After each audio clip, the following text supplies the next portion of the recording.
You guys have no idea what was happening. Welcome to the Gonzo Radio Sports Desk. By the way, you have no idea what was happening. Just before we went to air, we were getting well. At least I was trying to get the short story of the amazing, especially amazing first 25 years of the young life of the Guru's Guru, otherwise known as Roscoe Hen, Russ Cohen.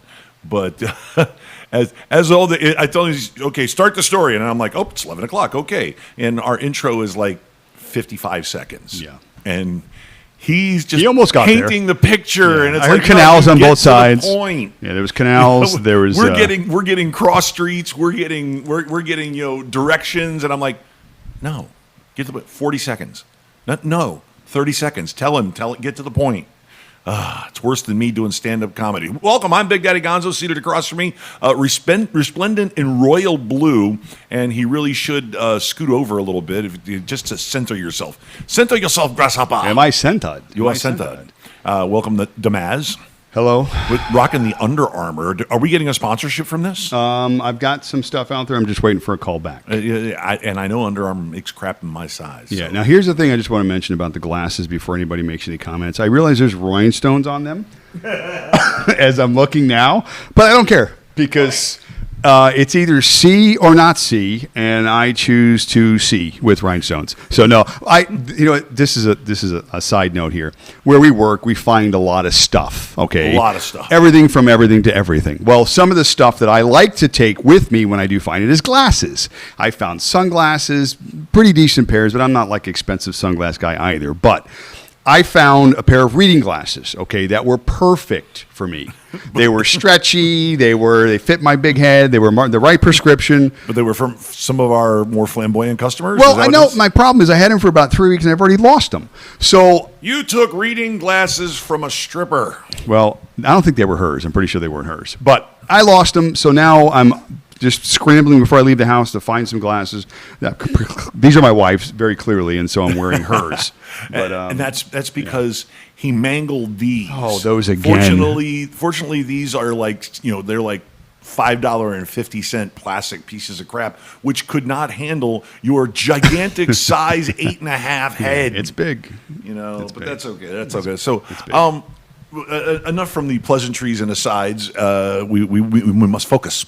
We must get to the meat of the nut, if you will. Yeah. I love saying that. I use that on my other podcast, Meat of the Nut, and it used to make my co-hosts cringe. And I squirmed a little. Well, that's because they're women, and women hate the word meat and nut in the same sentence. Interesting. So, yeah. Quite ironic, though, if you ask me. Yeah, well, the Gonzo Radio show is a little more risque than the Gonzo Radio Sports Desk. What can I tell you? We talk about adult subject matter. This is adult subject matter, though, and one such adult. There are a lot. I mean, we say that there's a lot going on in sports, and there really is, and especially Saturday night. But in Major League Baseball, things have been getting really, really active. They've been getting really, really silly. And one of the active and silly things that has happened is that out of the blue, all of a sudden, out of nowhere, the Anaheim Angels, or the LA Angels, them two, have decided it's time to part ways with Albert Pujols. Albert Pujols, one of the GOATs. Very tough. This guy who a distinctive stance. This guy, and they decided that you're done. We're done with you. This guy, I mean. It's ridiculous to me. To me, it's what we like to do is compare players, to other players, previous generations, even the same generations. It's always tough to put these guys in context and say, well, this guy is better than this guy. We'll look at his numbers and the titles and whatever. Albert Pujols, to me, is either one or two of the best first basemen to ever play the game. It's not even a discussion. Lou Gehrig. Go find me one. If we want to put Lou in that discussion, I'm okay with that. Sure. But then if Lou is one, Albert's two. The Iron Horse and then the Machine. Simple as that. Yeah. Okay. Albert's numbers over the decade from when he entered the league, his 10-year stretch, his best 10 years. I know he's played for about, I think, 13 or 14 years now. Right. But his best 10-year stretch, which is, I guess, how you can measure players when you're looking at the body of work. That's a pretty good amount, right? Is a good body of I mean, work. that's not like it was a one-hit wonder type thing. So we're looking at 10 solid years. Right. He averaged 332. This is per season. Woo. Drove in 117 runs and hit 34 homers every year. So just pencil it in. Okay, 10 years. Okay. Not to mention the fact, I think he may have a couple of Gold Gloves earlier in his career. I mean, he wasn't really fleet. He wasn't fleet of foot, but he can feel his position. He was a good base runner, and the dude can mash. Okay, he could mash, and he's a good reason why they've got the titles they do when he was there in St. Louis. Was it 2004? I believe it was one of their championships. Yeah, I think he's got two. I had the pleasure. I had the pleasure of catching a 3-game set versus the Marlins. Okay, in Pro Player Stadium, as it were, and I had the pleasure of catching a 3-game set.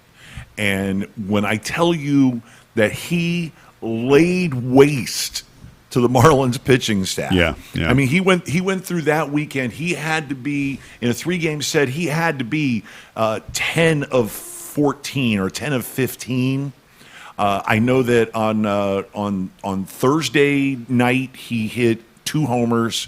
I know that on Sunday he hit 1 homer. I can't remember what Saturday night was because I was having cocktails Saturday night. You had a few drinks. I actually spent half the game out on the veranda, if you will. I was partying. I had a young lady there. By the way, chicks love to go to baseball games. Did you ever know that? But I've had the privilege of seeing him play multiple times, not just that one 3-game set. Okay, because I gone to a lot of Marlin games, and I've made sure that I've gone to a lot of Marlins Cardinals games. Yeah. Okay, because the Cardinals have been the National League standard for excellence, I guess. I mean, they're one of the teams in the discussion for sure. Yeah, they've been pretty good. Yeah. Well, I mean, Tony La Russa carried them obviously to a couple of titles. They've had talent. That's the hot rumor right now is that Pujols is heading for Chicago. Yeah. But, La Russa, put down his Metamucil for 5 seconds and said, nope, not coming here. Yeah. Well, I mean, unfortunately, all these careers, all these athletes get to a point where, their skills diminish and their value lessens based upon what they're making. And this is where he's still hitting home runs. To a degree. I mean, he's been averaging, I think, about maybe 220 or 230 over the last, maybe if you prorate the last season and a half. Certainly it's at the end of his career. My point is that this is where the business of sports becomes the primary focus. His contract did have him scheduled to make like $27 million. And you have to look at, the entire team and where you are financially and what your expectations are. And again, being a business relationship, if both sides of the relationship aren't putting up their necessarily, their value, they're not bringing what they have to the table, and somebody's pulling a little extra weight, normally it ends. The relationship comes to an end. So unfortunately, we're at that point for Albert where this may be his last run. And if it is, there's no shame in it. I mean, there's no shame in walking away at this point. He has had one of the top MLB careers of all time. That's not even a discussion. First ballot Hall of Famer. Yeah, but why? It begs the question: why don't you keep the guy? I mean, make him a platoon player, make him a part-time player. Well, the issue with that, situational guy. Why? Why not keep him? Do him that respect. Well, the respect is again. What is respect in sports? I mean, you owe the respect to your fans. You owe the respect to the organization. You owe respect to the players that are in that locker room. And again, there's an understanding there. I mean, these players, and Albert, I'm sure too, he's a proud player. He probably understands, as difficult as it is, once he finally settles on the decision of having to walk away. He's going to. Hasn't yet. Well, again, because it's got to be one of the toughest things to do is walk away from something you've been so good at for so long. Our transition in life, our natural progression, we hang on through every phase of our lives, sure. Whether it's childhood, whether it's adolescence, and then adults, and then seniors. And in sports, there's no difference. When you're at that level, and you've been at that level for so long, it's kind of nice getting told you're the best all the time. It's kind of nice being, held responsible for it and being able to pull through and come through in the clutch and be that guy. It's tougher to let go. Obviously, once you realize that point that it may not be as easy to do the things you once did. We get up every day. I'm hurting every day. I didn't do that 20 years ago, okay, but that's my new reality. And unfortunately for Albert and a lot of players that get to this point, no matter how good you were in your career, there will always be a point of diminish and where you just you're just not the same player. That's just a natural progression. So unfortunately for Albert, that's where he is right now. Maybe he lands in a different spot. Your question is, well, why can't he platoon? Why not? He's limited, first of all, in the field at this point because his legs are shot. So then stick with the AL team and make him a DH. Again, he's cut basically. His demand has been cut in half. He has to stay in the American League. So they designated him for assignment. Now, what does this mean? Now he has to clear waivers, essentially, yeah. And then he will be available as a free agent for anybody to go ahead and get. Yes. And it begs the question: why wouldn't he end up with the Chicago White Sox? It all depends on his ability to swing the bat. That's where we're at right now. Okay, he's useless in the field, and if he could still create hard contact, okay, these are things you're looking at. Granted, he's a big, strong guy. He's got a lot of ability. He's going to hit a home run once in a while. That's a natural progression. There are bad pitchers in baseball that will throw you meatballs that you can hit over the fence. And the nature of the game right now favors guys that just all they can do is hit the long ball. But not knowing his numbers, and they do have his numbers, they're looking at things like swing and strike rates. They're looking at exit velocity. They're looking at all these sabermetric tools to assess a value on a player, any player, whether it's a guy that's first coming up or a guy that's on the back end of his career.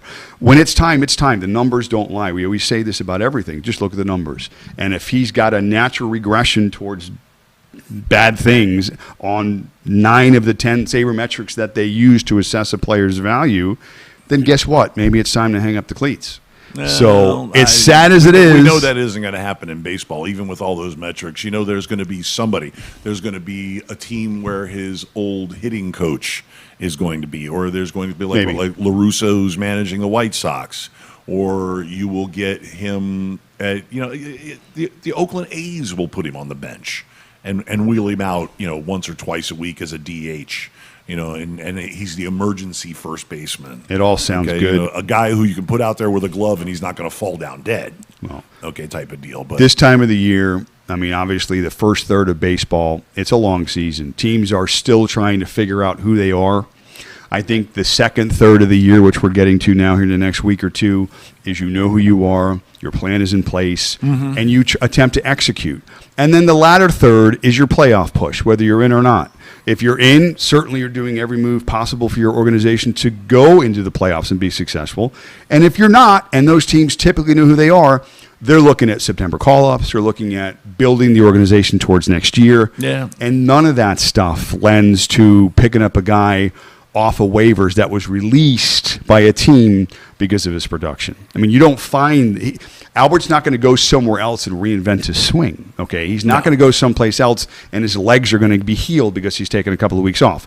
He's extremely limited, and the performance is easy to see that that's what's happening. Okay, well, examine this sabermetric. What if you're in a division where all of the pitchers that you face in that division, he has a really good batting average, a lot of success against, then you're going to go get that guy. But enough of poor old Albert Pujols. Yes. I'm sure he's got a couple of $100 million to keep him warm in the Dominican Republic. He'll be okay.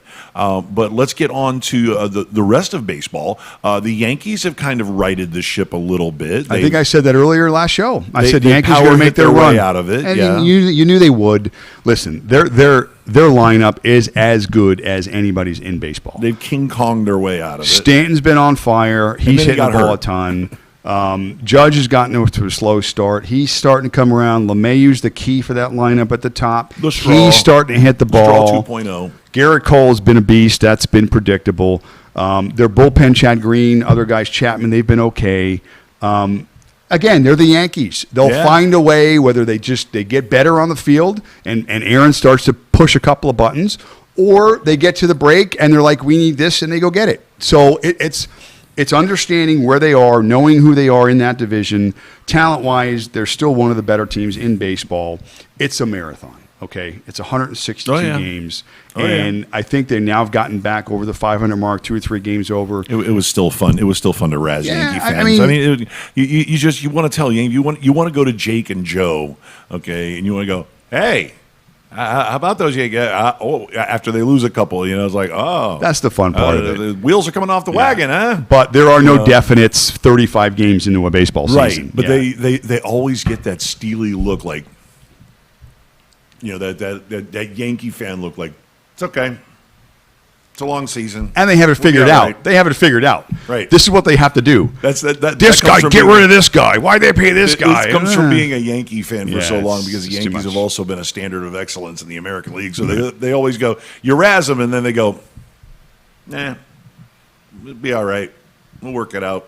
It's okay. Yankees will and be then fine. when it doesn't work out, then they start talking about replacing people. They'll replace anybody. They don't care. When we get to August, we can relook at the divisional races. Then we'll start talking about a mess. And then we can determine who's in trouble, who's gotten hurt by then or not. That's when you really assess it. But if you're handing out grades in the first, let's say the first quarter of the season, right. The Yankees, maybe give them a C or a C minus. But I guarantee the next quarter, they're probably not going to get the same grade. Okay? Right. So it's just a progression. It's a marathon. These guys have done it. They got a lot of experience on that team, and they got the best pitcher in baseball, perhaps, and that helps. So moving on to your boys, the Phillies. How do you like getting nailed with a walk-off by the Braves last night? That was real nice. Welcome to my world. Feel my pain as a Marlins fan. That division is going to be – I'm going to lay this out there right now. 87 games – is going to win that division. Is going to clean that division. 87 games. Yeah. Wow. Yeah. 87-75. Take it home. Wow. Yeah. 3 teams will be sitting above that, right at that mark within 4 or 5 games, probably. Right. And then you'll have the one that Marlins. crawls over the 87 mark. And whoever gets to 87 first wins. Let's just say that. So that's what's going to happen. Because these teams right now, I think a game over 500 is leading the division. We're a third of the way through. Yeah. So again, we talk about it. We can't talk out of both sides of our mouth and say, well, it's early and it doesn't matter.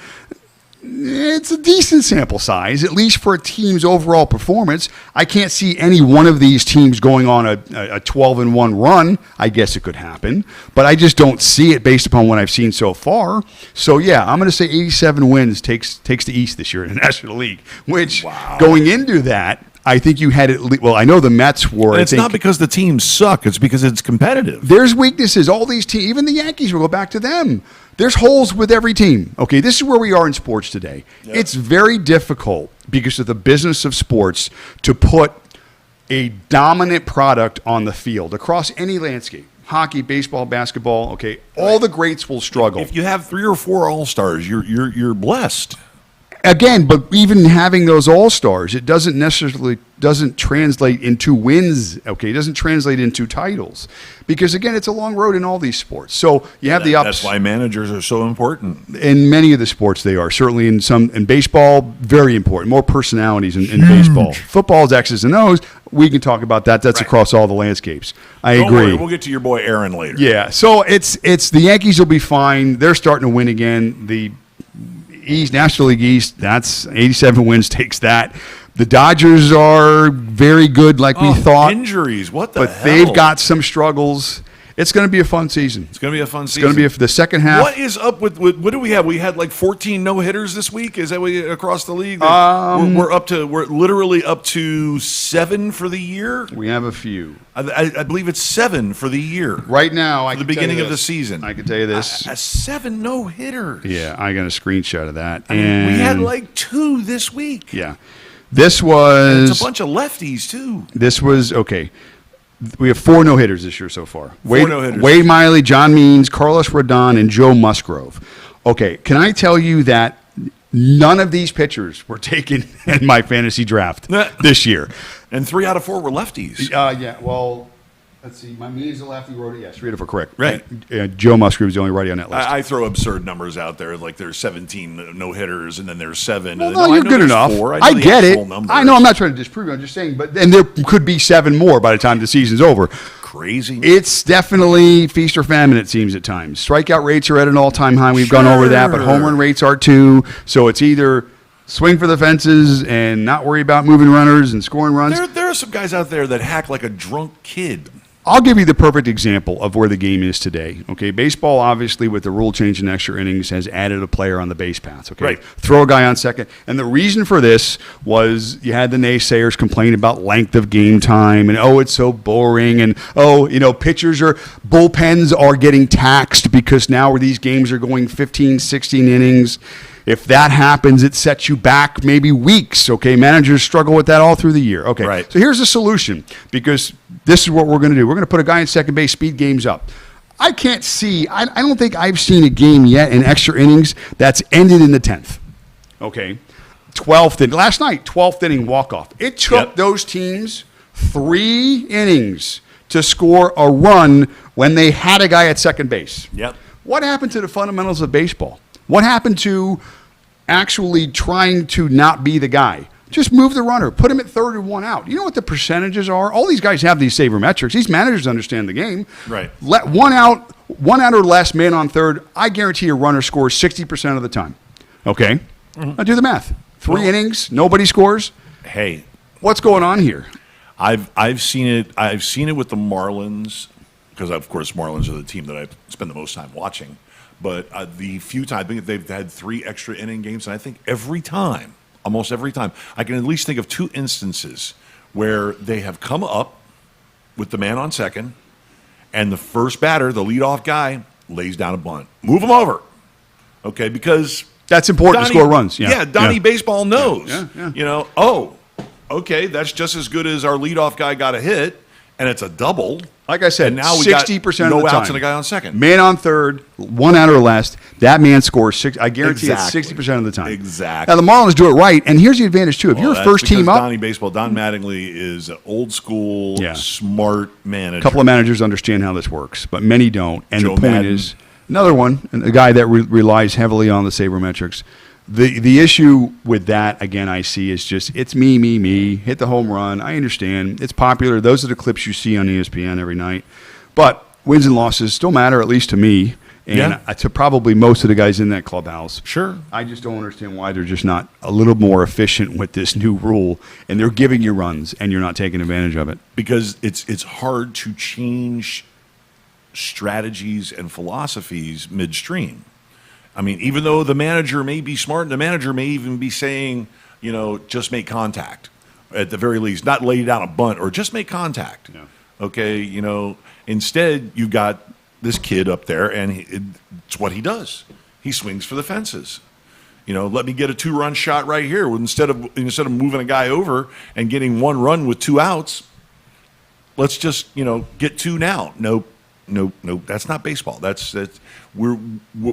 What that's translating to is it is a clash of styles.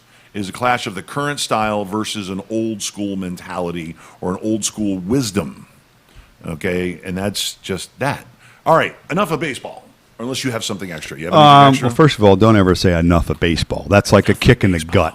But we can move on to football if you want to. No, well, I want to move on to football. No, that's fine. That's fine. I'm just kidding. I was going to move on to basketball. But either one. Football. We talk whatever you want. Well, I mean, your boy's going through drama. Oh, boy. Would you like to be the general manager this morning of the Packers? Although I guess he's making a good living. And they want to get rid of – no, they don't. They don't. Well, first of all, let's make this perfectly clear, okay? They have no desire to rid themselves of Aaron Rodgers. According to who? Aaron. They according to them. Are you talking about just public speak, or are you talking about actions? Because the actions would signify something totally different. But go ahead. I'd like to hear this. Go ahead. Well, the actions, listen. The actions, I can't find the cut button. The actions, okay, I know what action you're talking about, the action of picking up more quarterbacks for camp. Okay, let's remember, the only quarterback they have is Jordan Love. Backup quarterback. Yeah. And it's the only quarterback they have without Aaron Rodgers in camp. Jordan Love is the only quarterback they have. So they're going to go and get camp arms. They're going to go get, Lou Finkelstein from Dayton, or Oklahoma Panhandle Tech. It's Finkelstein. Finkelstein. Okay, but they're going to go get, the guy from from South Dakota State instead of North Dakota State. Mm-hmm. They're going to go get the Southern Illinois Saluki quarterback because it's an arm. Because somebody's got to throw all those patterns because you got all those wide receivers running practice patterns as well. Okay. Are you arguing the Green Bay side now? Well, the side I'm arguing is this. Okay, that action, you're talking about action versus intent. Mm-hmm. That action tells me that they're just loading up for camp. Okay, they're just loading up for camp. And they're going to have to load up extra because Aaron Rodgers isn't going to be there. They're anticipating that he won't be there. Okay? Now, all during the weekend, it's been ad nauseum that we've been hearing on all the sports channels, all the sports talk radio. It's the lead on every NFL story. And you know what's really funny? I love listening to Hockman and Crowder locally here in South Florida, because Hockman will be like, "Yeah, everybody's talking about it. I don't want to talk about it anymore." It's like talking about a friend's impending breakup, that they're fighting, they're arguing. He moved out and he's staying at the Best Western and she's staying at the condo, and they're the only reason why they're talking is they're talking because of the cat or the kids. That's the only reason why they're talking. Otherwise, they don't talk to each other. And you're friends with both of them, and you're caught in between. Okay, but you know what? You're not interested. And they tell them to listen. They give their little opinions and everything. But the wisdom that has been handed down is this. This has been engineered by Aaron Rodgers. It's been engineered by Aaron Rodgers and his agent, and by proxy, Adam Schefter. And by proxy, James Jones. And by proxy, all of his former player buddies who are out there. Greg Jennings. Okay. The guy in the media right now, too. Right. But again, James what Jones, is he Greg putting Jennings. out there? The fact that everybody knows the Packers have kind of stuck it to him over the last several years, or at least not helped him in a way that they should have? Let me ask you, would you be salty if your manager, okay, I'm not going to name any names, but let's just say if you worked at a different club, we know the managers at our club don't want to replace you, but suddenly they hired a new floor guy, a younger, good-looking, capable floor guy, a little bit of experience, knows basically what he's doing, worked at smaller clubs, okay? And then just out of nowhere, they hired this guy. Mm-hmm. And they keep putting him on your shifts. And they keep saying, Matt, show him the ropes. Matt, show him the ropes. Okay? And you've been at this for a while, 10, 11 years. Okay? He's been there for what? 14, 15 years now? Mm-hmm. He's been the man. And you've won championships. Let's face it, metaphorically. Okay, you've won championships. Wouldn't you start to feel, and then you see as you go along, that as you're working on, there are other members of the team that need to be replaced. Yeah. That will help you be successful. Like my analogy. But nobody gets hired. No, they hire another floor guy instead. They hire another floor guy instead. They need more waitresses, and that's been the but example. They don't hire more waitresses. Well, here's the thing. Let's say they hire a better DJ. The roof is leaky, and I'm getting wet while I'm working. I can't perform my job. Fix the roof. No, we hire a floor guy. Yeah. The floor's a mess. I trip every time I go to take a step. What do? You don't hire somebody to fix the floor. You hire a floor guy or another bartender or another bar. Perfect analogy, and that's been what's happening in Green Bay. Right. They have not helped Aaron Rodgers in terms of on the offense ever. I think since he's been there. And that's who the GM, what's his face is. Brian Gutekunst. Gutekunst. First of all, he got teased. I think that's why he's in a spot now that he is. I say it was a little bit of a Freudian slip on the pronunciation. Yeah, so it maybe was possible. But anyway, yeah, tough spot for him. Listen, I banged on Aaron Rodgers for a long time. I pointed out. You understand. I've pointed out stuff like road records. See, I don't look at when I analyze somebody, especially if I'm trying to, kind of find a flaw. I'm looking at the anti-obvious. Not to go on a tangent about Westbrook, but everybody's talking about how good he is in triple doubles, and my argument to that would be, well, where are they in the standings? Okay, so this is my example. Now, using Aaron Rodgers as that, what I always banged on him with was, well, look at his road record. Well, look at his playoff record, even though it's been pretty good. Look at these other tangibles when you start to compare him against guys like Brady and Manning and all the other elites that when you try and say the best of the best, where does Aaron fit in? Then I would beat him down. Well, he's not good on the road. He doesn't take chances. He's a complainer. He's soft. Okay, whatever my arguments and people's arguments are. But I will say this about Aaron Rodgers. You have not been kind. They took a first-round pick on a quarterback last year after what we've discussed has been going on for quite some time. And no wide receivers. And never took a wide receiver. And what did he do? He went out and he got the MVP. Right. Okay. Right. So what is Aaron Rodgers telling the Green Bay Packers at this point? He's like the big you-know-what to the Green Bay Packers. Huge finger. And he's right. Okay, I'm okay with what he's doing. Now, here's what the Packers need to do. No, here's what the Packers did. Okay, here's what the Packers did. Okay, first of all, the grumbling has been happening since the day the season ended. The day the NFC Championship game was over, they lost to the Buccaneers. And I don't know the future. It's not up to me to decide. Who knows? And that's when it all started. All the talk started about how is Aaron Rodgers done in Green Bay. That's when it all started. Yeah. Then there were, I'm sure there were some visits, some chats, some Zoom meetings because we were still COVID lockdown restricted. Yeah. So there were some Zoom meetings and phone calls with his buddies. Like Jeff Saturday. Let's remember Jeff Saturday played a couple of years in Green Bay before he retired. So Jeff Saturday is his buddy. Greg Jennings is his buddy. James Jones is his buddy. Even Kuhn is his buddy. Okay, and Kuhn's a Packer radio guy. Okay, they're all his buddies. Okay, and this has all been getting circulated, and we all know Schefter is the king of the agent grapevine.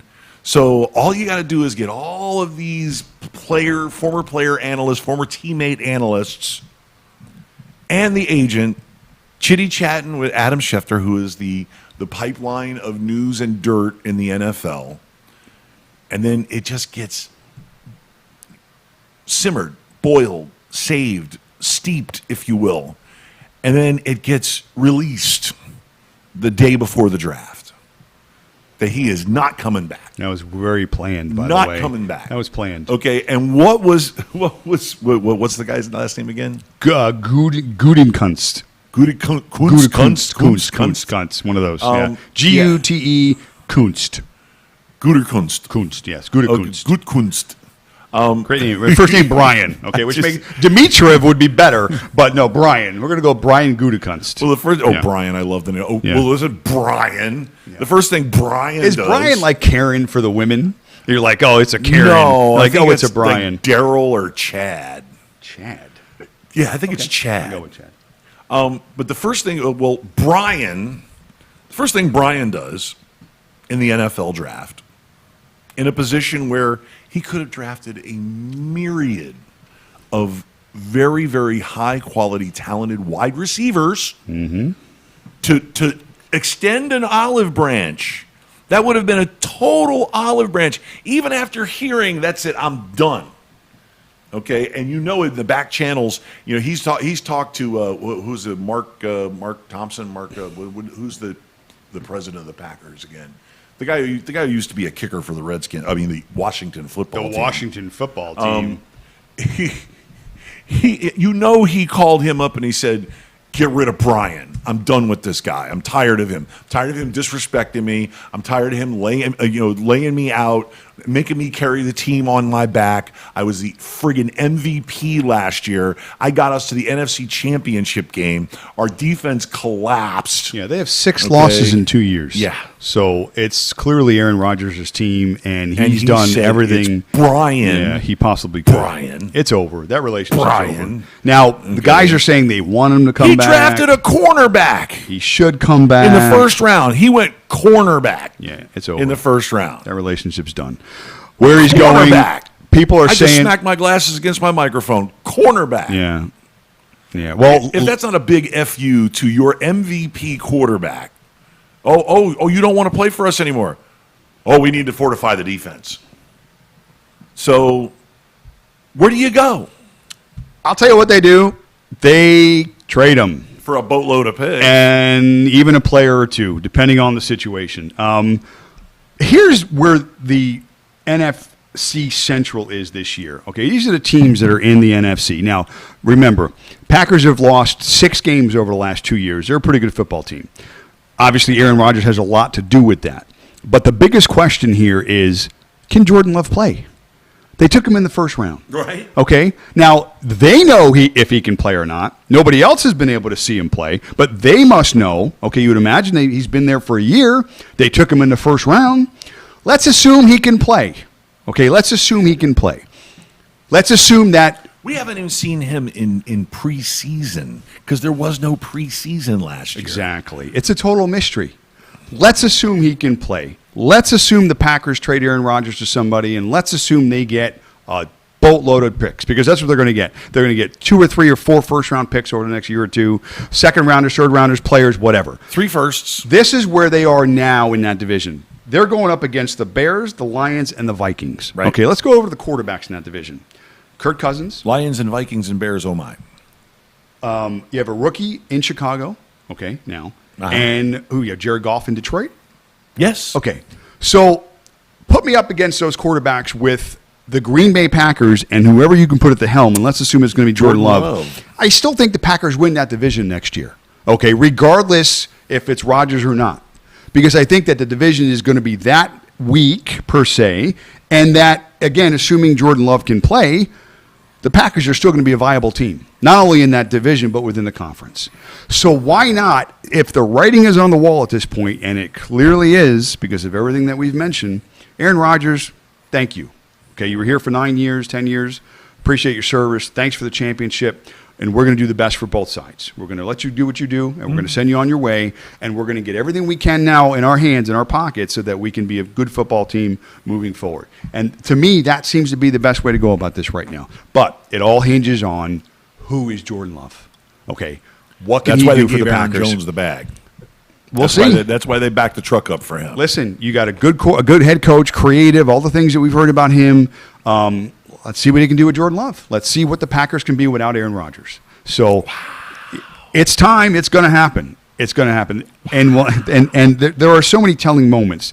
You mentioned one of the big ones was he waited until the day before the draft to make the announcement. Now, if there wasn't so much love lost in that relationship, do you think he would have hamstrung them to the point where they didn't know until the day before the draft? But Brian's reaction was to draft a corner. I get it. Draft a corner. Writing on the wall. There are 5 wide receivers that he could have drafted, or at least a good offensive lineman They were there. that he could have drafted. They were there too. To fortify that offense. Yeah. Okay. To extend an olive branch. Well, Brian's got a plan. And stupid Stupid Brian had to go ahead.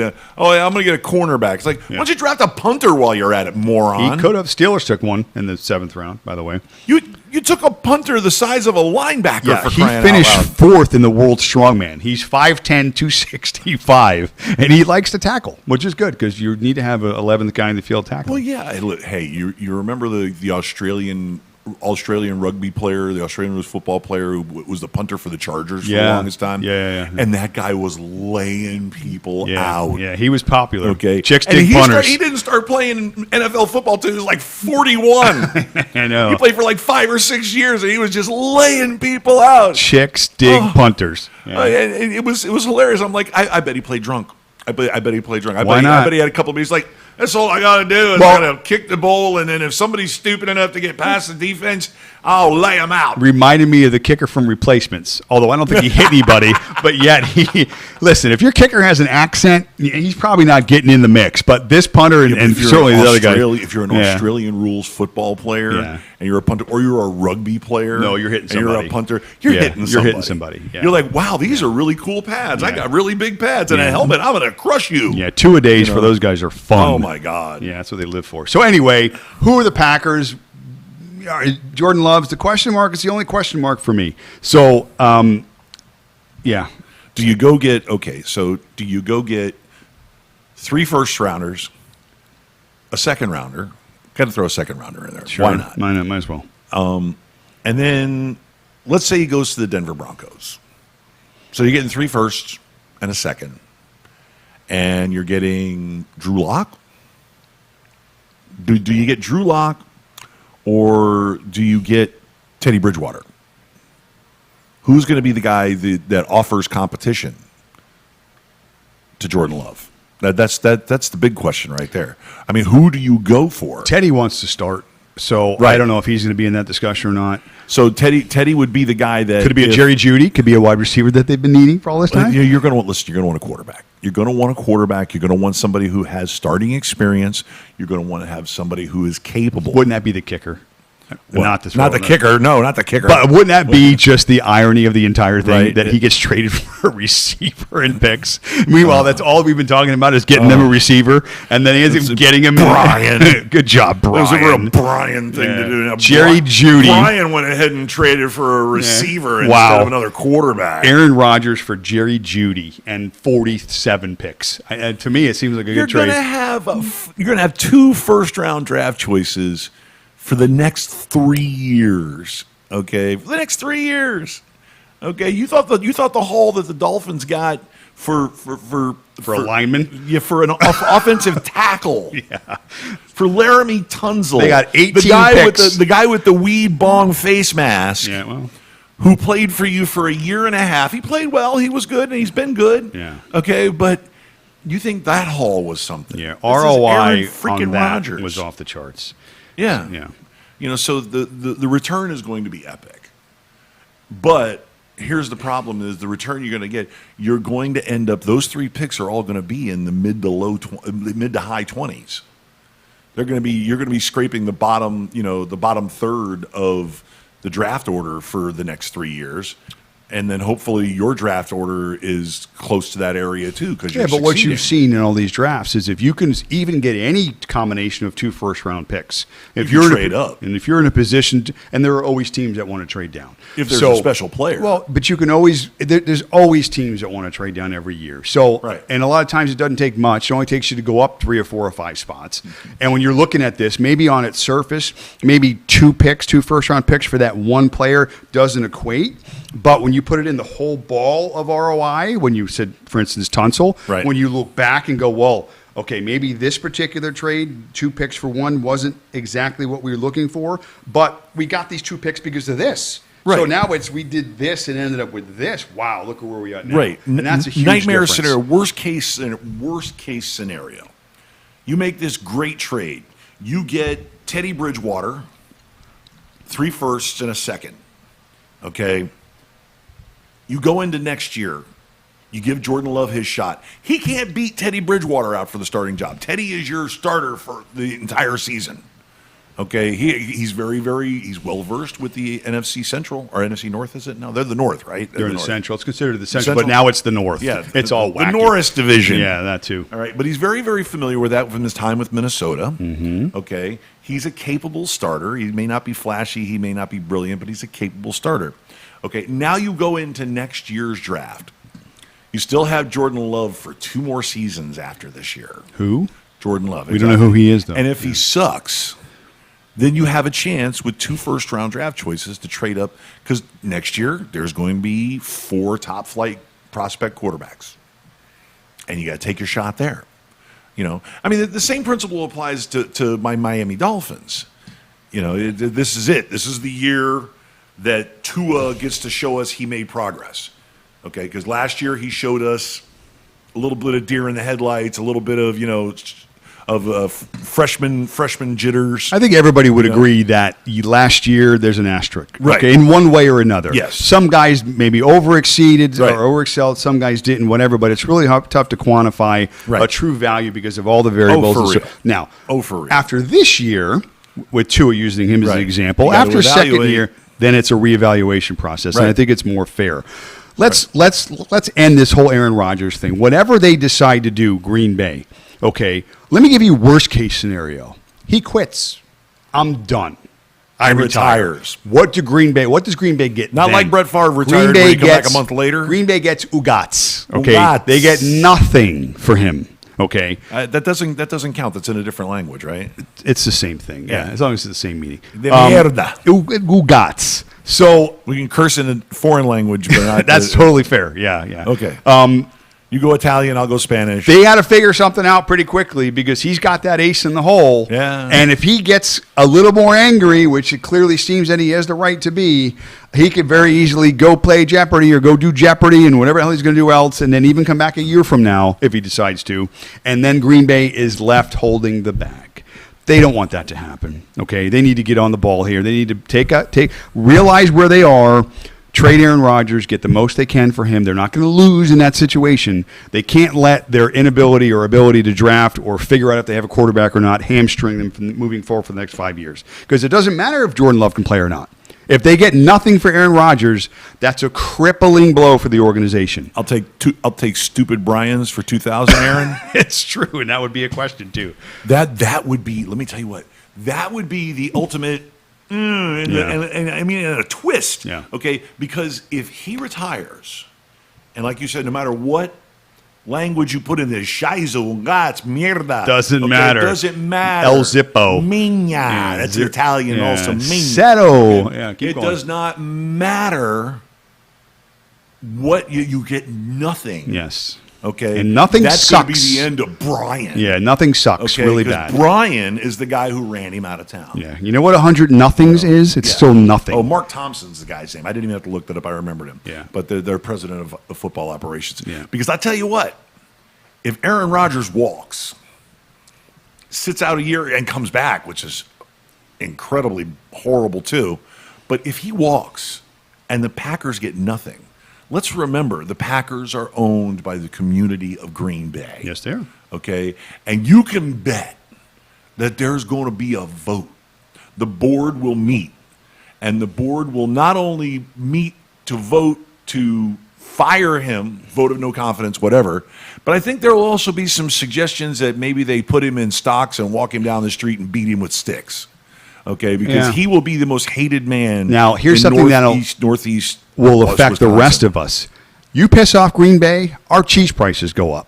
So, oh my God. Let's keep those people happy who own the team over there. Otherwise, they'll get us. Don't mess with my cheddar, man. Yeah, please. All right, provolone. Sorry, it's already $4 a pound. I'm out. It can't get any higher. So yeah. So anyway, trade them. Make everybody happy. Yeah, do the right thing. you better get something for Aaron Rodgers, man. Let me tell you that right now. Yeah, it needs to happen. I'm tired of watching every clip about Aaron Rodgers and where he's going. Oh, and yawn. what they're doing and whatever. So just trade him already. Listen, Thursday and Friday. Okay, I'm a big fan of Get Up. I like watching Get Up. Not because of Greenberg, because Greenberg's a jet homer from way back, but he's a pretty credible journalist. But he also has a lot of really good analysts, especially Ryan Clark. Love Ryan Clark. He is a riot. My Steeler. Ryan Clark is hilarious. My Steeler. Oh, yeah. He is a freaking riot. You know, he's got And that strange blood disease. What? The sickle. Is it sickle cell? Or? A form of it, but it affected him in terms of not being able to He play. couldn't go to Denver. Yeah, we were in that. Remember the game that was it Tebow that beat us? That was in Pittsburgh or in Denver? I don't remember. That was in Denver. It was in Denver that he couldn't play in that game. Yeah. Because he had this. And what happened? There was Demarius Thompson on a crossing pattern in overtime. Unbelievable. Yep, it happens. Unbelievable. But anyway, I watched them, and it's like every day they have been leading with Aaron Rodgers. Okay, so Thursday and Friday on the opening tees, they started with Aaron Rodgers. Shocker. I switched channels. Shocker. I switched channels, and I love that show. I switched channels. I'm done. It's like me. It's like listening to the story of, like I said, a couple that you're friends with. You know, you're friends with them both equally. It's not just bros over, Easy. It's not even, it's not even you're picking your male friend over your female friend. How about that? Yeah, Politically correct. Gotcha. But it's a matter of I don't want to be caught in the middle. I don't want to hear about it anymore. I already can see how this is going to go. There's only 3 scenarios. You make up with Brian. Okay. Or you get traded for a boatload of picks and go somewhere else. Or you sit out and retire and give the big finger to Brian. Yeah. To Kunst. Okay. I think that's just the ace. I don't think Aaron's going anywhere. I think he's got a lot of football left, high level. Sure. 5, 6, 7 years. I think that's the new norm. These guys, if they take care of Hot themselves, fiance too. 40s plus, these guys can play a long time. And that's the reason why this has been an engineered campaign with all of his former player buddies who put it out there in the various venues and the various platforms that they work in as analysts. They're out there. It's not a coincidence that, we haven't seen Greg Jennings on First Take in 7 months. And and now all of a sudden he's on there every day. Yeah, well, there's relatability with Aaron Rodgers. Here's something that we didn't discuss about Aaron Rodgers. Obviously, in the last several years, Aaron Rodgers has become really important and famous, Hollywood famous. Commercials, got the State Farm contract.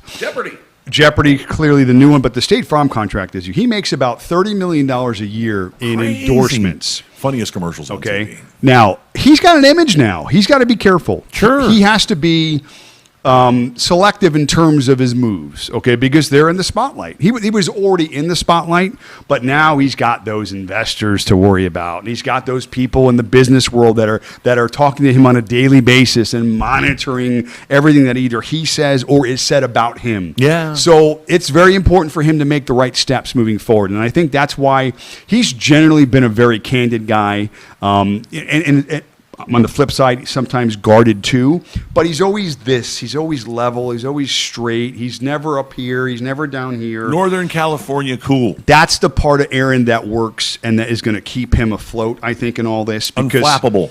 I've knocked on him, but I knock on him for his performance on the field. I don't know Aaron Rodgers, okay? You're not in this position. You're not an NFL quarterback. You're not, good-looking guy on TV doing all the commercials. If you don't have something, okay. Right. Aaron Rodgers has the it. Okay, he's a 1%er. I get all that. Right. But he also has to be careful in that position because he has a lot of people that are watching him, a lot of people that are paying him a lot of money every year to do what he does and to be that guy. Right. And okay, so his steps are very, very well monitored and very calculated, I think, and they have to be. So let's just end the drama. Get rid of all this, okay? Pack your bags, Aaron. Get your agent in the room with them. Denver, finalize this. Las move Vegas, on. go. Yeah, just do it.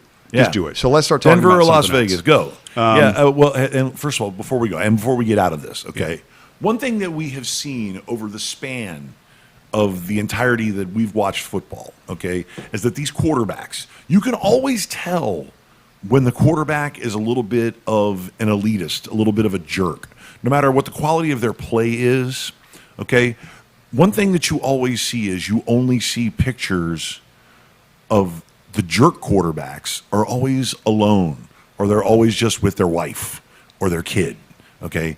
They're never with teammates.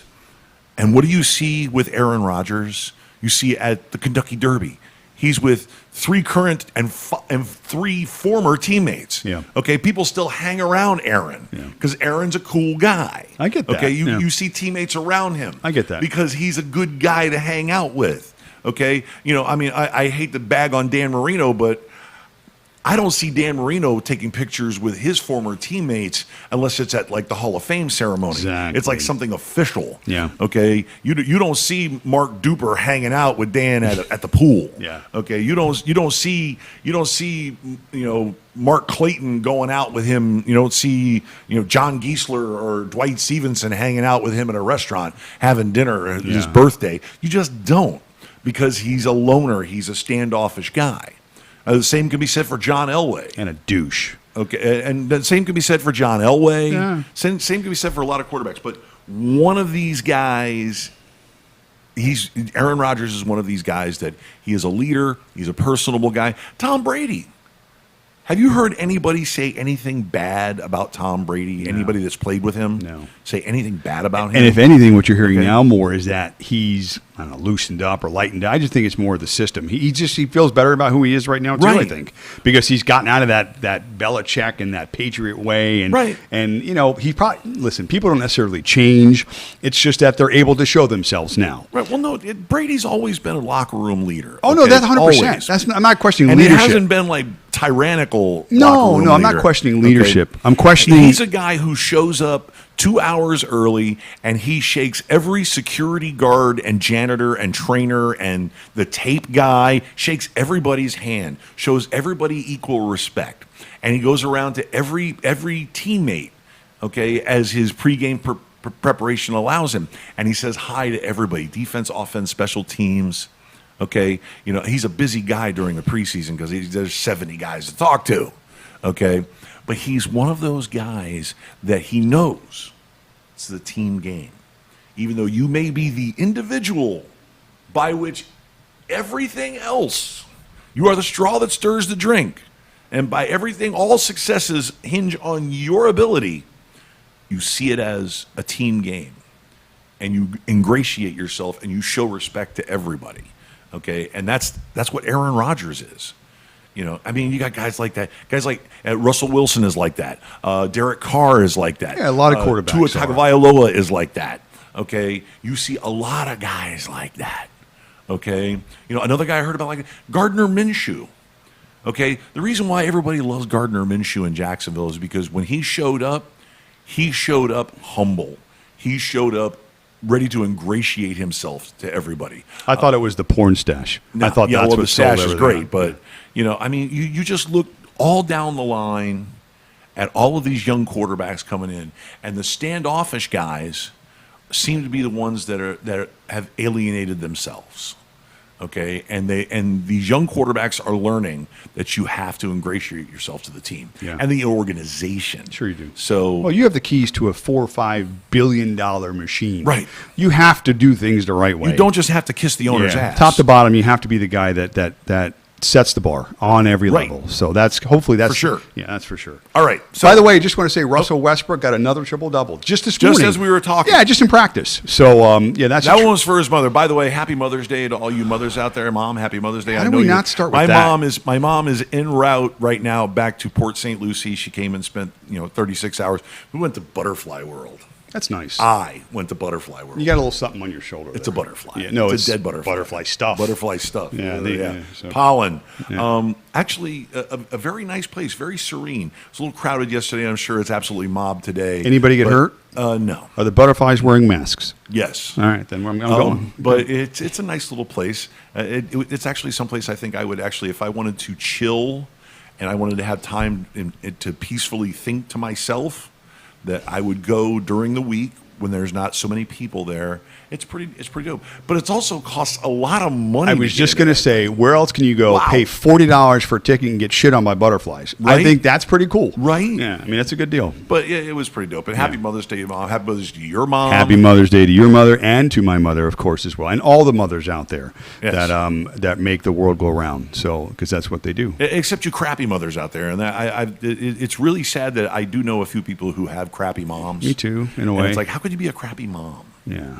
But then again, that's the same way that you have a successful Hall of Fame quarterback that nobody texts them happy birthday or Merry Christmas. And it's like, why? Well, because he was a jerk. Mom's the most important job on the planet. Let's say 95% of all moms. It's fair. Okay, are awesome. The shiznit, if you will. All right, so that was a good segue. Mother's Day into the NBA. The NBA. Wow. Big game today, by the way. Huge. The loser may be in danger of being in the play-in tournament. The Miami Heat versus the Boston Celtics today. Here we are across the NBA. Yes. Most teams. He's got it on his laptop. Well, no, in terms of games played. I'm just working off the top of my head, but go ahead. Most teams have about between, let's say, 13 to 16, 17 games left in the season. No, there's 4 games left in the season. I'm at 67 right now.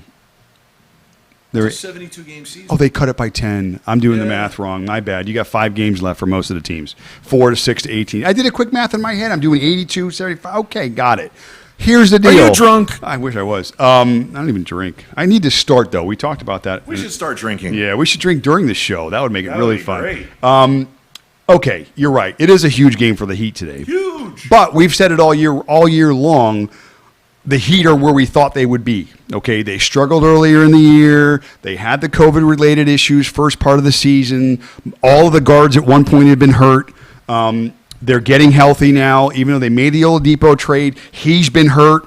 He's going to be healthy, hopefully, at some point for the playoffs. We made the trade for Oladipo, and the injury bug got him too. So, but the Heat are right where we thought they would be. Yeah. They're viable, and they're the 6th seed. And no matter where they finish, 5, 6, 8, 9, if they get in and they're a playoff team when it's all said and done, they are going to be a tough out for anyone in the East. I don't care who it is. If it's the Nets, if it's the Bucks, if the Celtics get there, whoever it is, whatever the matchups are. The same can be said for the Trailblazers in the West. Nobody wants to see them in the play-in tournament. You saw them last year, how they played between Dame and CJ, and now nobody wants any of that. The most popular thing trending, though, in the NBA right now has been Russell Westbrook in another triple-double. Breaks the record last night, for, what is it, most triple doubles in a season or whatever it was he said, or whatever who cares? The point is, do you know how many times that when you win an NBA title, that as soon as they hand out the titles, they look back on the season roster and go, well, this guy had 3 triple doubles, this guy had 4 triple doubles. Do you know what they mean in the NBA? 0. Okay, you know what it means? Wins and losses, player efficiency, defensive ratings, all that kind of stuff that gets you to wins and losses. The Wizards right now are the 9 seed. Okay, they're in that playoff new bubble structure. Right. They're 7-3 in their last 10 to get to the 9 seed. Okay. Yikes. As good as Russell Westbrook is, and this is not an indictment on Russell Westbrook as an NBA player. He's Great player. amazing. Great Unbelievable teammate. Motor, doesn't stop. Great skill set. Bulldog. 36 minutes a night, every night. Doesn't miss. Keep going, keep going, keep going. Numbers are gaudy as hell. 30 points a game this year. None of that stuff translates to wins and losses. Okay, none of it does. I'll say it again. You look at the playoffs and how the playoffs are structured, especially more recently. Referees swallow whistles. Games get tighter. Defense becomes priority.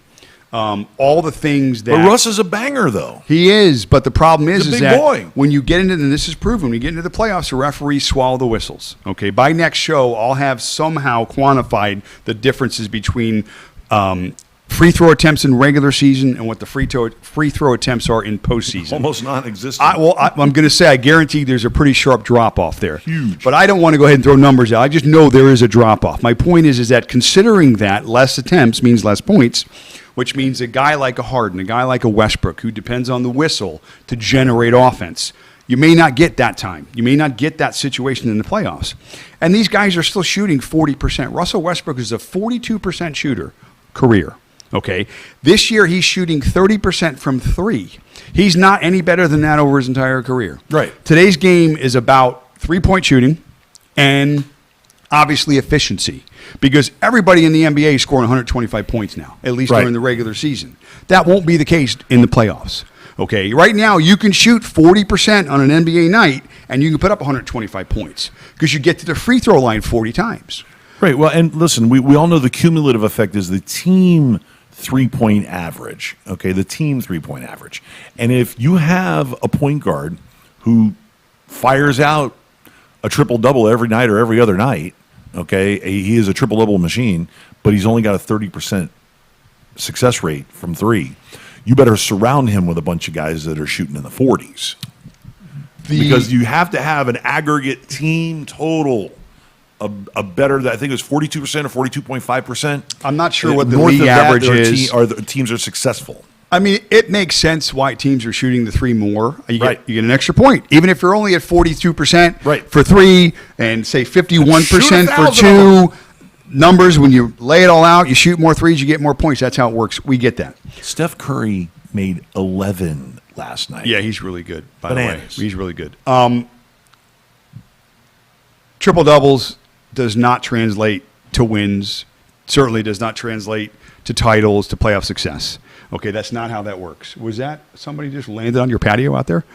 I think a bird just flew in. Was it a meteor strike or something? It was loud. I'm telling you. Okay. Well, we've got the Air and Sea show happening right down the street from us, too. So Somebody just dropped the turbine. I think it just hit the lake. Anyway, it doesn't translate to playoff success, certainly titles. The Wizards, I mean, listen, it's fun to watch, I guess. I mean, it's fun to watch these guys beat each other up, go up and down the court, put a bunch of points in. Right. Last night's game was an overtime win. I think it was like 136 to 135. Okay, great. That's fun to watch. But after the game is over and you're in the locker room with an L because it was fun to watch, Yeah. all right, well, what does that do for you? Well, in this, now I'm going to disagree with you in this instance, okay, even though the numbers may not play out, but the Washington Wizards were dreadful to begin the year. Dreadful. Okay, and that was even when after they made the trade for Russell Westbrook. They were dreadful. One thing that these triple doubles have equated to is a better winning percentage. Okay, because they couldn't win to save their life to begin with. So as a distributor of the ball, And as a guy who got Bradley Beal deeply involved in the game and really helped bring him out as the superstar that he is. I think he was already a superstar. Right. I'd like to see him on a different team, actually. But he has augmented, he has complemented Bradley Beal's skill set and his talent set, and they have won their way into discussion of maybe possibly getting into the play-in tournament. Well, they're sitting at 9 right now, but they're still 4 games under 500. I understand. I know Beal's been hurt a little bit this year. Listen, I don't even put Beal and Westbrook. They were horrible. They were like 2-14 to start the season. They struggled. I don't even put Beal and Westbrook in the same conversation. I think Beal is a phenomenal basketball player. He plays both sides. That kid's also got a motor. He can defend. He's Jimmy Butler, but 10 years younger. He can he's so good. So to me, they're wasting his career in Washington. But anyway, I digress. The East is the East in the NBA. You don't have to even be a 500 team year after year to make the playoffs. Right. This is if basically get to 500 and you're an 8 seed. That's how it's been working in the NBA East for the last 10 years. Yeah. And that's who they are. But again, it is what it is. How many people remember the 7 seeds year after year? Okay, nobody does unless they get to the finals. Unless they beat the 2 seed. Yeah, or if they beat the whatever. But that hasn't been the case. Yeah. And I don't see it being any different this year. It's really hard in the NBA to not be good at all of the aspects of your game to be successful as an organization. That's why, and we've banged on this year after year, when you look at the lottery every year, okay, why is the same teams in the lottery every year? Why aren't they getting better? You're supposed to get better when you have the first or second or third pick. But yet, guess who's in the lottery again next year? Probably the same 6 or 7 or 8 teams that have been there over the last 4 or 5 years. There's something wrong with that picture. Okay, I think the progression rate for these young players, first of all, I think that there's only a certain percentage that actually become impact players. It doesn't, especially within their first 5 years. It doesn't say much for the They're game. drafting them younger and younger. You know, we talked about the state of college basketball and the importance or lack thereof of the instrumental, the G League and whatnot. And to me, it's coaching. I think NBA coaching is probably the weakest out of all the sports in terms of coaching. Not with Eric Spoelstra, it ain't. I'm not saying there are great coaches. I'll fight you over Spoelstra. Listen, I agree with that. There are great coaches in the NBA, but I'm talking about the landscape of coaching in the NBA, comparatively speaking to, let's say, the landscape of coaching in the other sports. Right. I mean, I don't follow hockey, but I would assume that these guys obviously know what they're doing too. But let's just go baseball and football. Right. You got some geniuses in those sports. And these guys get anointed young. Why? Because they see these guys develop through college programs, high school, college programs, eventually the pros. Right. Baseball, same way, starting a farm system. Guy's a third base coach, then he's a bench coach. So they develop coaching almost like they develop talent player-wise in these sports. Basketball seems to be a sport of retreads. Seems to be a guy gets fired from here and doesn't have success. Well, throw him in a different city, throw him in Chicago, for instance, or Phoenix, and whatever the case. I'm just throwing teams out there. And all of a sudden, his coaching style is going to be adaptable to the organization. You hear that a lot in basketball. Coaching styles. D'Antoni has a style. Doc Rivers? Doc Rivers has a style. Spoelstra has a style. What does that mean, a style? Everybody's trying to put the ball in the basket. Everybody's trying to stop the other team from putting the ball in your basket. Put the round thing in the round thing. What style are we trying to do? It's the same analogy we use for football quarterbacks. Oh, we can build an offense around that guy. Well, is it not the same offense for this guy? Do you not need guys that can block and catch passes and run 40-yard dashes? I mean, tell me how this works exactly. All right. Let's Those are try handcuffs. Styles are handcuffs for me. Okay, well, that's how I look at it. Let's try all the secondary qualities that make a head coach, like the culture, like the accountability. Yeah. Culture counts. It surely does. Culture counts. Listen, I'm not discrediting what you said about my reaction was, okay, so now you have a coach that has a specific culture he likes to run. Right. And that culture counts. 100% it counts. You look at the 76ers. Okay? Culture counts. Okay, I'm not debating the culture. Follow me here quickly. What I'm saying is that if you are anybody, a player or a coach, and you bring a specific skill set to the table, X's and O's. Whatever it is. Whatever strategy. Whatever your skill set is. You're the fastest, you're the strongest, you're this, you're that. Right. You're the smartest coach if it's coaching. Your skill set is in this box. What you're saying by creating a box is that anything outside of your box doesn't work in your framework.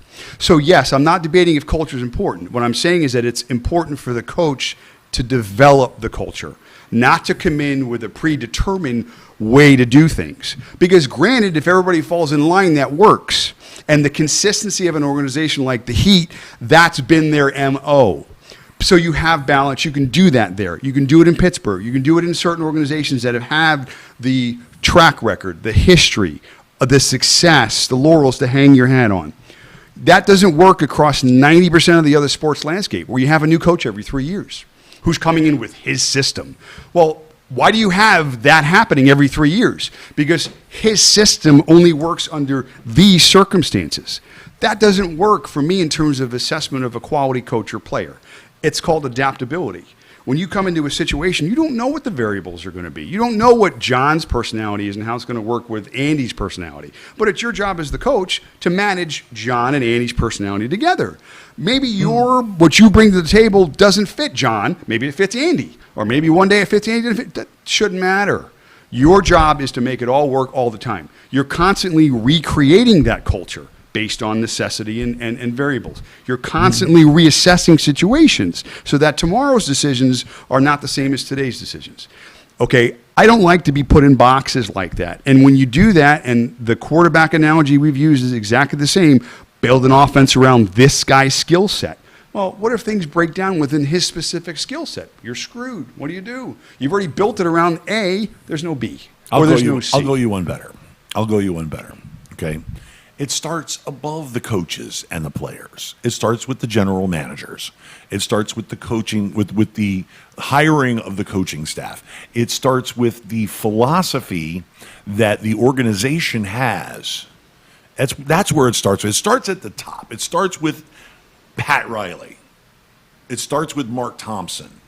It starts with the top of Robert the food Kraft. chain. Robert Kraft. I get it. It starts with the top of the food chain. But that only works when you have the best of the best. You're naming the guys that have it right. No, I'm talking about when you build a culture, okay, you have to have a general manager that can hire the coaches and the players that mesh with the coaches. So if you hire a coach as per your cultural philosophy, okay, look, Chris Greer. Chris Greer didn't go, there were so many coaches with previous experience that he could have had his pick of, because Miami is a good gig. And Stephen Ross pays, okay, and they were giving out a 5-year contract at that time, okay, and they went and got a guy who exemplified a culture that they wanted to foment, okay?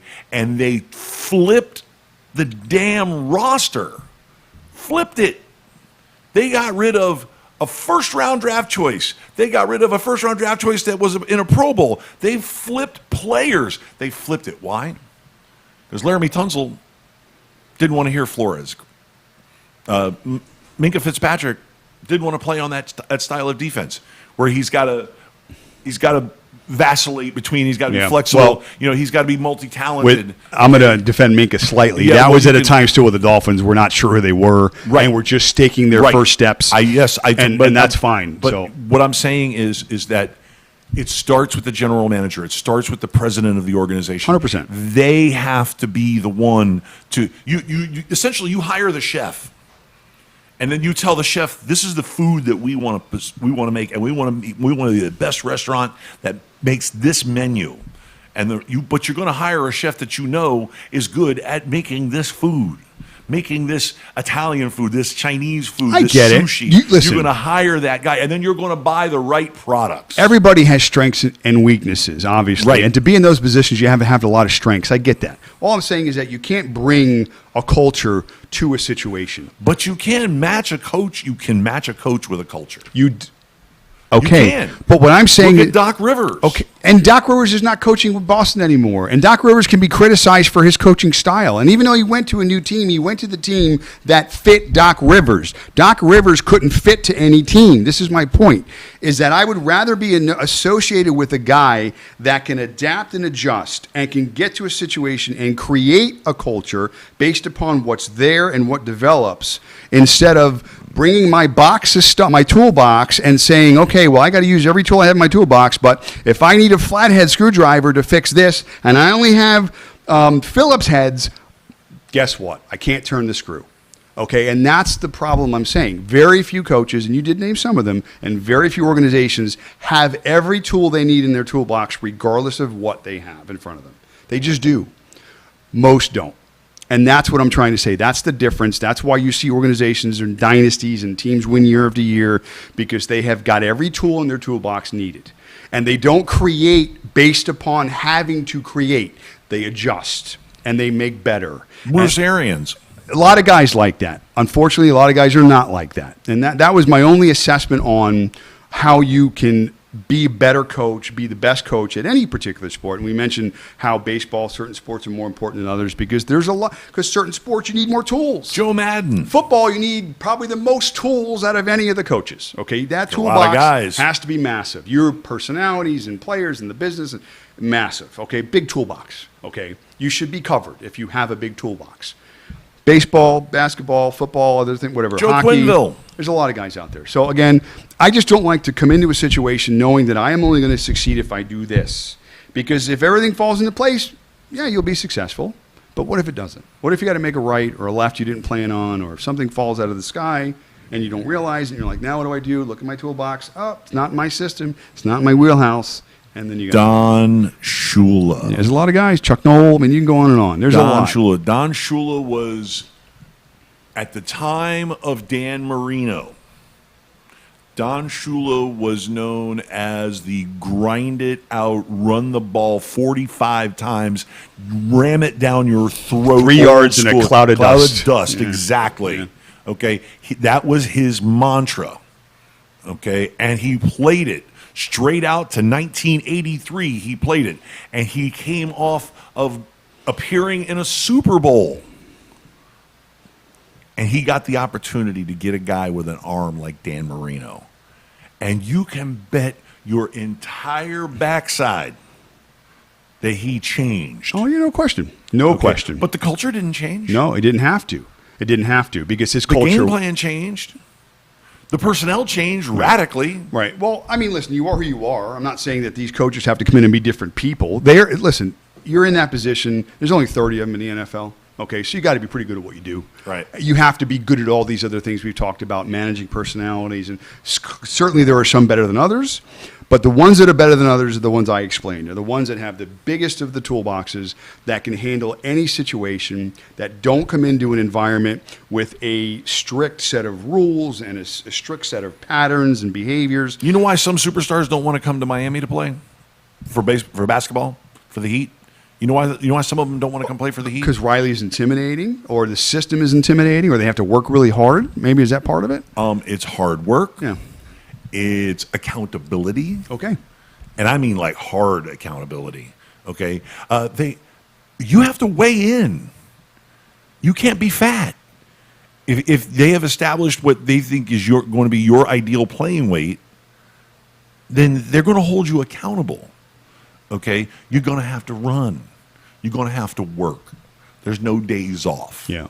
Okay. But by that same token, a guy like Jimmy Butler, a guy like Goran Dragic, love it here. Love it here.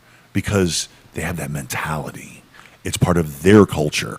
They're a guy of that. They are of that culture. Yeah. Bam Adebayo, he was a baby when he came here. And we made him a man and made him a superstar.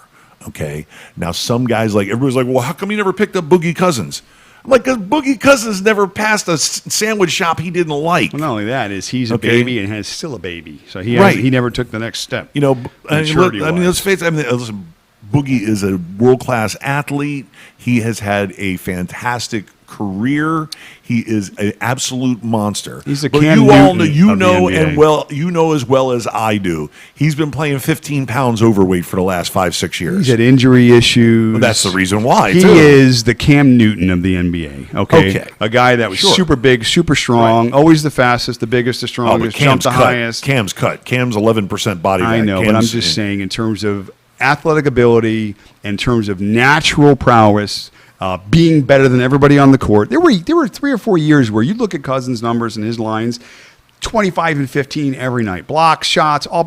Yeah. But then once the ability, his natural physical ability started to slip, and you had to introduce work ethic and preparation and other things that he Strip didn't club have. chicken wings. That's when you see those guys fall off because they can't depend no longer on their natural ability. Because strip club chicken wings sound. everybody else is just as good as you are. So eventually that stuff or evens better. out, and eventually better for sure. So Okay, so there you go. Culture means everything. Everything. So everything. So I win. But adaptability means just as much. So Okay. you have to be able to expand your horizons. So it's okay. You can say I win the argument. Aliens, you don't win the argument. We'll let the vote Aliens. decide. Aliens. June What- 1st. What can we talk about aliens now? We got a month before. We're still waiting for June 1st.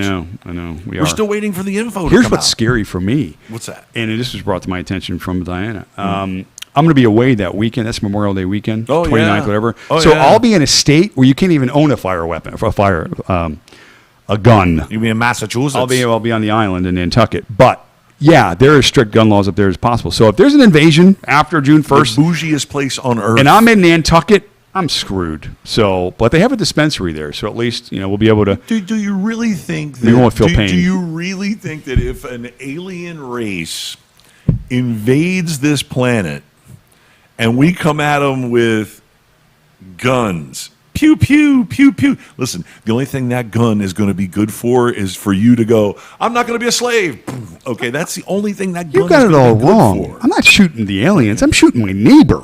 I got to take his stuff. I'm hungry. I'm thirsty. He's got precious metals. I'm doing all that kind of stuff. I would not want to live next door to you. Yeah, I'm not shooting. Now, not my I neighbor mean, directly have next my own- door. I have my own firearms, thank you, Yeah. but No. you're not touching my stuff. Listen, I'm only kidding. Our neighbors are awesome.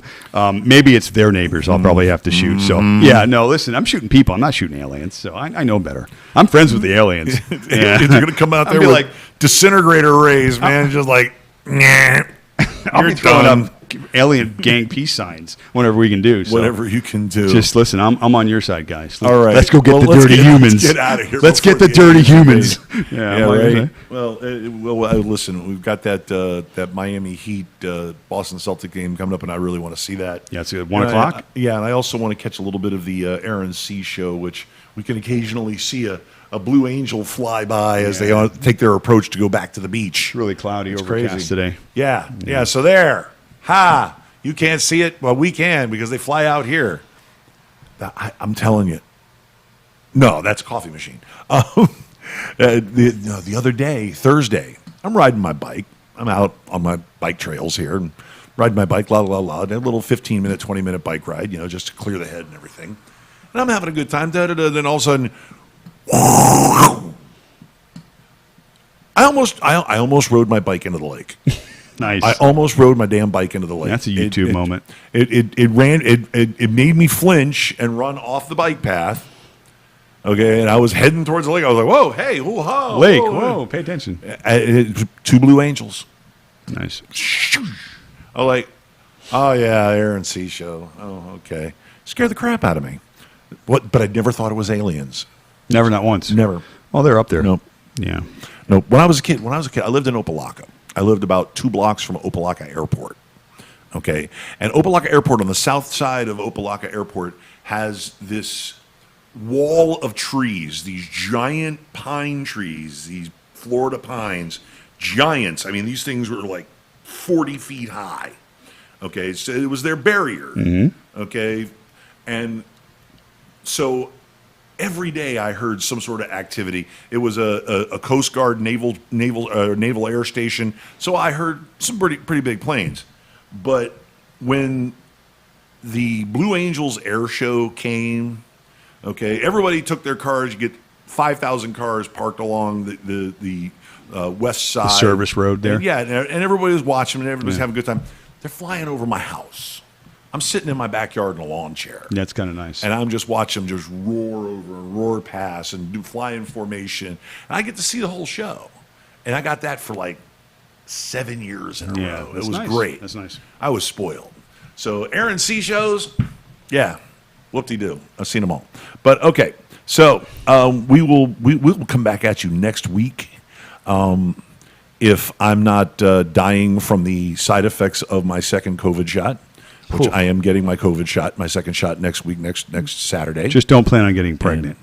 I'm not going to get pregnant. Okay. And I hope I get a superpower. What kind of superpower is it? Let's talk about that real quickly. What, Pick a the superpower. superpower? Now, it can't be your basic average speed, strength, invisibility, cloak, whatever. It's got to be creative. Mine, I already have it. Telekinesis. I'm going to inflict disease on you. That's No, my superpower. that's nasty. No. There's been supervillains. There's been supervillains in comic books that have been that one guy called Plague.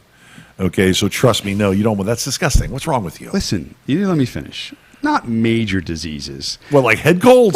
Like I'm going to give you psoriasis. I'm like, here, take that skin disorder. Or like, for instance, I don't know, give you like a couple extra birthmarks where they shouldn't be. That kind of stuff, just to make it uncomfortable for you. Listen, you think I'm so mean and angry. I just want to have a little fun. Somebody walks by, they cut you off. What do you think about doing? Running them off the road, pushing them into the canal? No way. I'm going to give them a club foot.